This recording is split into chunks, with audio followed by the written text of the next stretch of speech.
پیدائش باب 44۔ پھر اس نے اپنے گھر کے منتظم کو یہ حکم کیا کہ ان آدمیوں کے بوروں میں جتنا اناج وہ لے جا سکیں بھر دے، اور ہر شخص کی نقدی اس کے بورے کے منہ میں رکھ دے، اور میرا چاندی کا پیالہ سب سے چھوٹے کے بورے کے منہ میں اس کی نقدی کے ساتھ رکھنا۔ چنانچہ اس نے یوسف کے فرمانے کے مطابق عمل کیا۔ صبح روشنی ہوتے ہی یہ آدمی اپنے گدھوں کے ساتھ رخصت کر دیے گئے۔ وہ شہر سے نکل کر ابھی دور بھی نہیں گئے تھے کہ یوسف نے اپنے گھر کے منتظم سے کہا کہ جا ان لوگوں کا پیچھا کر، اور جب تو ان کو جا لے تو ان سے کہنا کہ نیکی کے عوض تم نے بدی کیوں کی؟ کیا یہ وہی چیز نہیں جس سے میرا آقا پیتا اور اسی سے ٹھیک فال بھی کھولا کرتا ہے؟ تم نے جو یہ کیا سو برا کیا۔ اور اس نے ان کو جا لیا اور یہی باتیں ان سے کہیں۔ تب انہوں نے اس سے کہا کہ ہمارا خداوند ایسی باتیں کیوں کہتا ہے؟ خدا نہ کرے کہ تیرے خادم ایسا کام کرے، بھلا جو نقدی ہم اپنے بوروں کے منہ میں ملی اسے تو ہم ملک کنعان سے تیرے پاس واپس لے آئے، پھر تیرے آقا کے گھر سے چاندی یا سونا کیوں کر چرا سکتے ہیں؟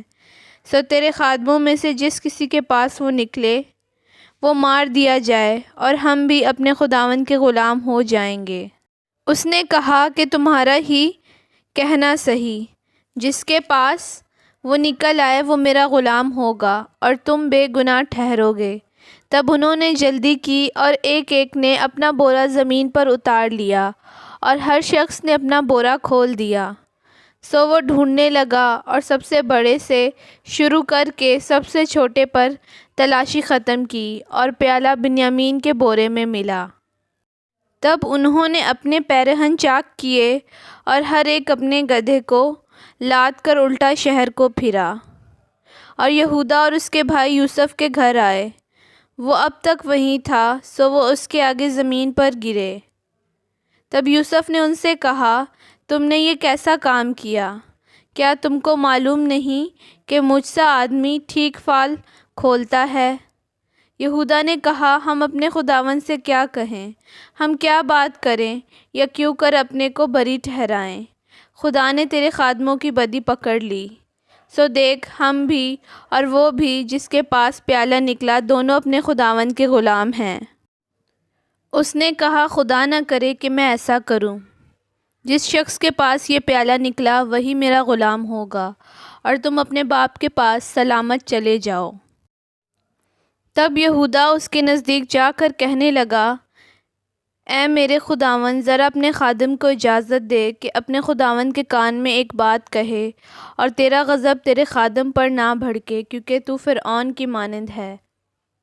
میرے خداوند نے اپنے خادموں سے سوال کیا تھا کہ تمہارا باپ یا تمہارا بھائی ہے، اور ہم نے اپنے خداوند سے کہا تھا کہ ہمارا ایک بوڑھا باپ اور اس کے بڑھاپے کا ایک چھوٹا لڑکا بھی ہے، اور اس کا بھائی مر گیا ہے، اور وہ اپنی ماں کا ایک ہی رہ گیا ہے، سو اس کا باپ اس پر جان دیتا ہے۔ تب تو نے اپنے خادموں سے کہا کہ اسے میرے پاس لے آؤ کہ میں اسے دیکھوں۔ ہم نے اپنے خداوند کو بتایا کہ وہ لڑکا اپنے باپ کو چھوڑ نہیں سکتا، کیونکہ اگر وہ اپنے باپ کو چھوڑے گا تو اس کا باپ مر جائے گا۔ پھر تو نے اپنے خادموں سے کہا کہ جب تک تمہارا چھوٹا بھائی تمہارے ساتھ نہ آئے تم پھر میرا منہ نہ دیکھو گے۔ اور یوں ہوا کہ جب ہم اپنے باپ کے پاس جو تیرا خادم ہے پہنچے تو ہم نے اپنے خداوند کی باتیں اس سے کہیں۔ ہمارے باپ نے کہا، پھر جا کر ہمارے لیے کچھ اناج مول لاؤ۔ ہم نے کہا، ہم نہیں جا سکتے، اگر ہمارا سب سے چھوٹا بھائی ہمارے ساتھ ہو تو ہم جائیں گے، کیونکہ جب تک ہمارا سب سے چھوٹا بھائی ہمارے ساتھ نہ ہو ہم اس شخص کا منہ نہ دیکھیں گے۔ اور تیرے خادم میرے باپ نے ہم سے کہا، تم جانتے ہو کہ میری بیوی کے مجھ سے 2 بیٹے ہوئے، ایک تو مجھے چھوڑ ہی گیا، اور میں نے خیال کیا کہ وہ ضرور پھاڑ ڈالا گیا ہوگا، اور میں نے اسے اس وقت سے پھر نہیں دیکھا۔